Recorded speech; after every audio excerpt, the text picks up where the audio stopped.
Hello students, I am doctor Neelam Sharma.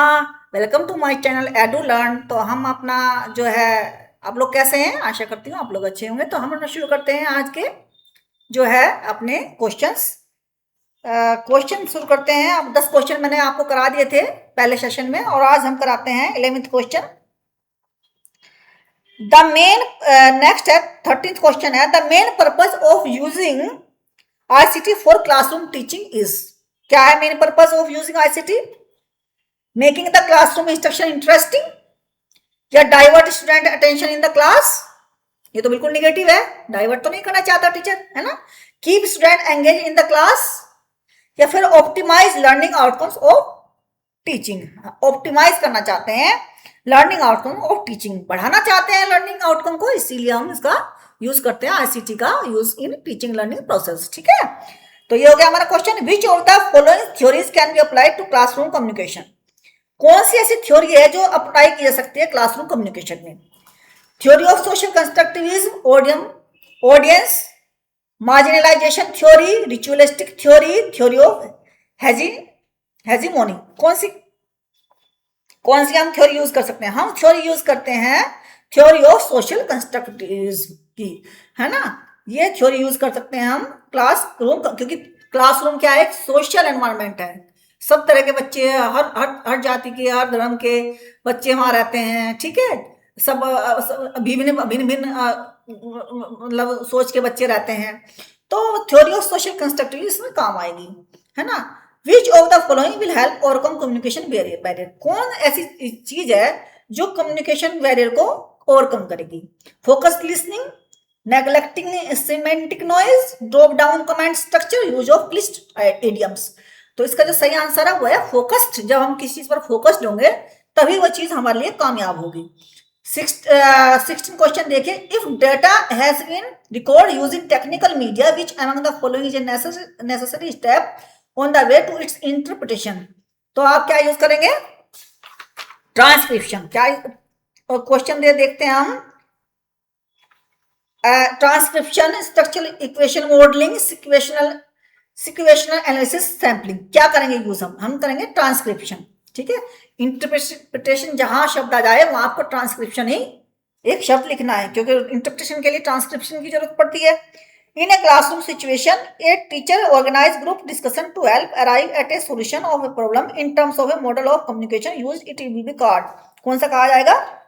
In a classroom situation, a teacher organise group. मान लीजिए किसी classroom में एक टीचर ने एक और ग्रुप को का डिस्कशन ऑर्गेनाइज किया, तो to help arrive at solution, किसी प्रॉब्लम का सोल्यूशन चाहता है, तो in terms of model of communication use it will be called. कौन सा कहा जाएगा?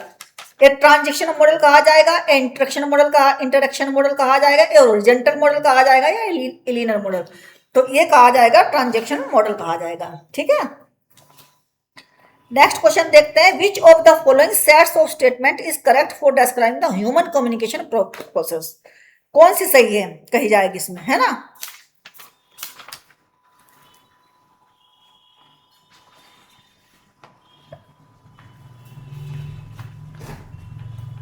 Which of the following sets of statement is correct for describing the human communication process? Non-verbal communication can, मतलब हमें क्या करना है? इनको कोड दिए गए, कोड में दिए गए हैं, हमें बताना है कि ए बी सीरीज सब में चार चार हैं, उन्हें तरीके से लगाना है। कौन सा सही है? Non verbal communication can stimulate ideas, सही है, कर सकते हैं, स्टिमुलेट कर सकता है आइडियाज को। नॉन वर्बल किसी का बिहेवियर देख रहे हैं तो हम हमारे आइडियाज स्टिमुलेट हो सकते हैं उससे।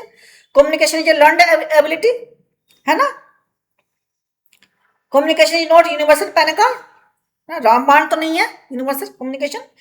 और जो है communication can not break down. More communication means more effective learning by students. Value of what is learn through classroom. तो इनमें से जो है हमारा सही है ए बी सी डी, यानी कि चारों पहले ही सही है हमारे। Non verbal communication can stimulate ideas, बिल्कुल सही है। Communication is a learned ability, हम सीखते हैं कम्युनिकेशन, बचपन से सीखते हैं, माँ बाप से सीखते हैं। कम्युनिकेशन इज नॉट यूनिवर्सल पहले का, है ना, क्योंकि पशु पक्षी तो नहीं करते। Communication can not break down, break down मतलब क्या करते हैं? ब्रेक डाउन नहीं करते, है ना। तो ये हो गया आपके। अब देखिए expressive communication is driven by, जो एक्सप्रेसिव यानी कि हम जो एक्सप्रेस करते हैं वो कम्युनिकेशन किसके द्वारा किया जाता है? पैसिव एग्रेशन, जो expressive passive aggression, encoder personality characteristics, external clues, encoder decoder contract. बताइए इसमें कौन सा आंसर सही है, बताइए। इसका बी आंसर सही है, encoders personality characteristics. Expressive expressive वही जो जिसकी पर्सनैलिटी अच्छी होगी वही तो एक्सप्रेसिव करेगा, ठीक है। Positive classroom communication leads to, positive classroom communication किस चीज को लीड करता है? अगर क्लासरूम में पॉजिटिव क्लासरूम में वो कम्युनिकेशन चल रहा है तो जो है तो क्या क्या करेगा वो? तो ये सबमिशन करेगा, कोरिएशन करेगा, कन्फ्रंटेशन करेगा। जब पॉजिटिव ही चल रहा है तो वो क्या करेगा? परसुएशन। सारा कार्य बिल्कुल सही चलेगा, ये परसुएशन करेगा वो, ठीक है। Leads to persuasion. Classroom communication is the basis of social identity, external initiative, bias specificity, group aggression. बताइए क्या है ये? इसका तो बिल्कुल सिंपल सा है, सोशल आइडेंटिटी। इमेजिन, एक नेक्स्ट क्वेश्चन है, बहुत अच्छा क्वेश्चन है। Imagine you are working in an educational institution where people are of equal status. आप इमेजिन करिए कि आप कार्य कर रहे हैं किसी ऐसे इंस्टीट्यूशन में जहां पर इक्वल स्टेटस के लोग कार्य कर रहे हैं, तो आपका क्या होगा? हॉरिजॉन्टल कम्युनिकेशन, ठीक है। क्या होगा इसका? हॉरिजॉन्टल। इसमें चार दे रखे हैं, horizontal, vertical communication, cooperate communication, cross communication. तो इसमें जो हमारा आंसर सही है वो है horizontal communication. Identify the important elements a teacher has to take cognizance of while addressing students in a classroom, है ना। Important element a teacher has to take cognizance on while addressing, कौन सा ऐसा important element है जो teacher जब संबोधन कर रहा है अपनी क्लास में उसको अपनाना चाहिए? कौन सा है? अवॉइडेंस ऑफ प्रोक्सिमिटी, है ना, voice modulation, repeating pause, fixed posture. बताइए वॉइस मॉड्यूलेशन, ठीक है। वॉइस का उतार और चढ़ाव, ठीक है, वॉइस मॉड्यूलेशन को बनाना चाहिए।